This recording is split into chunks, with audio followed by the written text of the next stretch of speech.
Hi, I'm Denney and welcome to Raven Studios. Today I'm going to show you a great tool by Futurephonic called Rhythmizer. And the reason I think this is such a good tool is it's a little bit of an all-rounder really. It can help you with your drums, your bass and your melodies. So if you're sat there and you feel like your drums need a little bit more groove or a little bit more rhythm, this can really help with that.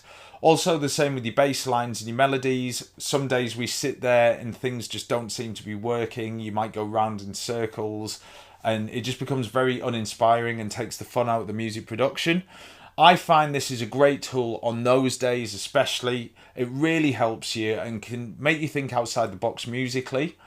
So I do a deep dive into this if you head over to www.theravenstudios.com, but I'm going to give you a very quick run through here. So let's dive in and take a look. Okay, so now I'm in my DAW. As you can see, I'm using Cubase, but Rhythmizer works exactly the same if you're in Ableton, Logic, or FL Studio. It's a standalone VST. You just open it up like you would any other virtual instrument, and it's just a plugin that creates step sequences for you. So what I'm going to do is open up a Rhythmizer like so.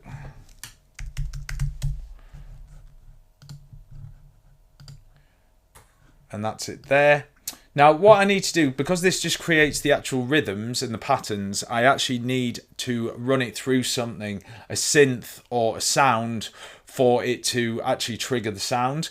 So what I'm going to do is go into Spire, which is a great VST, great all-rounder really. It's been out for years, but I love it, and I've got some great sound banks on there.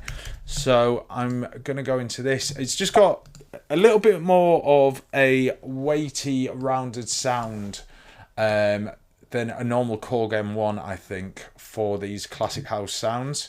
So there we go. And then you've got your 90s bass here. There we go.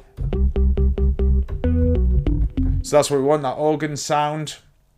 So what I'm going to do is I'm going to put the input for the Spire to the Rhythmizer, and then if I hit a note, it should play as so. So what that's doing is that is triggering the sound off the Rhythmizer. So if I open this up, there you go. You can see I'm just playing it.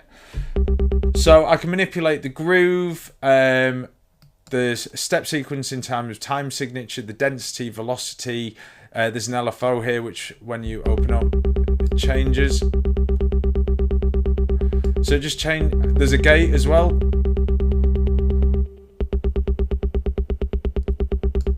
You can randomize that.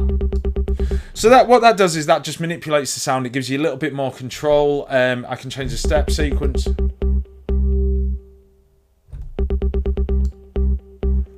And then you've got your presets up here. There's swing over here, so I can give it some more swing.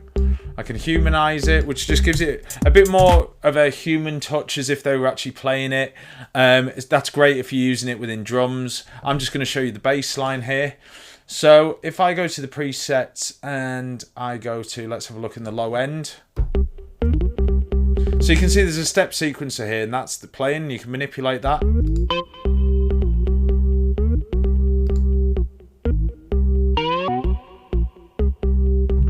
So if I go over to melody here, it's got a bend, which is there.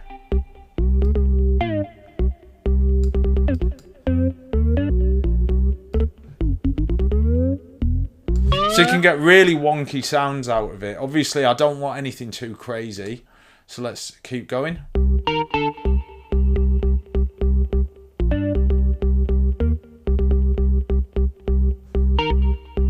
And you can change the scale as well, so let's knock it into a minor scale.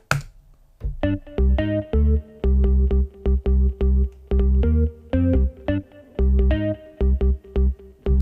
you can manipulate the octaves.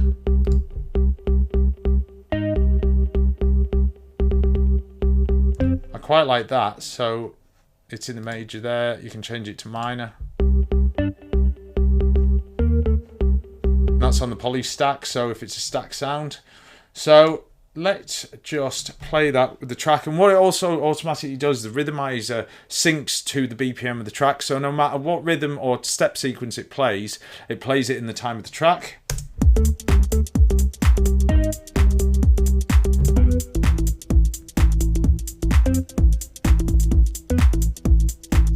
So that's me just holding one note down there on the keyboard, and it's just playing that trigger in.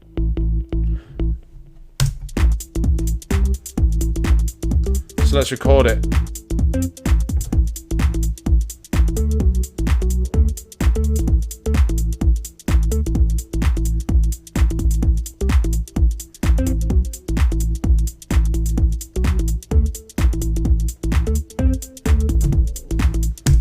And then that's recorded it in, and then as you can see, it's recorded all the MIDI notes perfectly timed up, and it's, you know, it's got the swing on there, so it's knocked them slightly off the grid, but I think that gives it that live element. I think it sounds good. I could just quantize those if I want.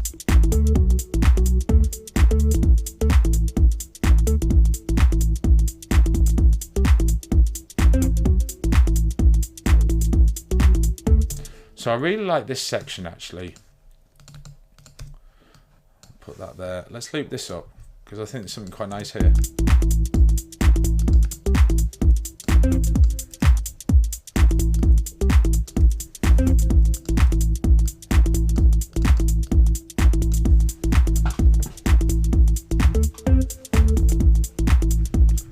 And there you go. That's just made the bass line for me.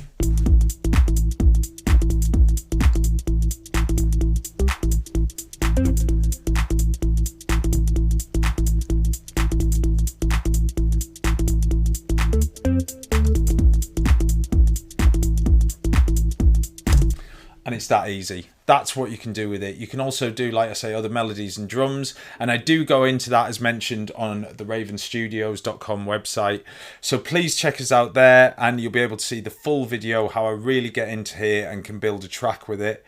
But yeah, I hope you've enjoyed this, and thanks very much for watching.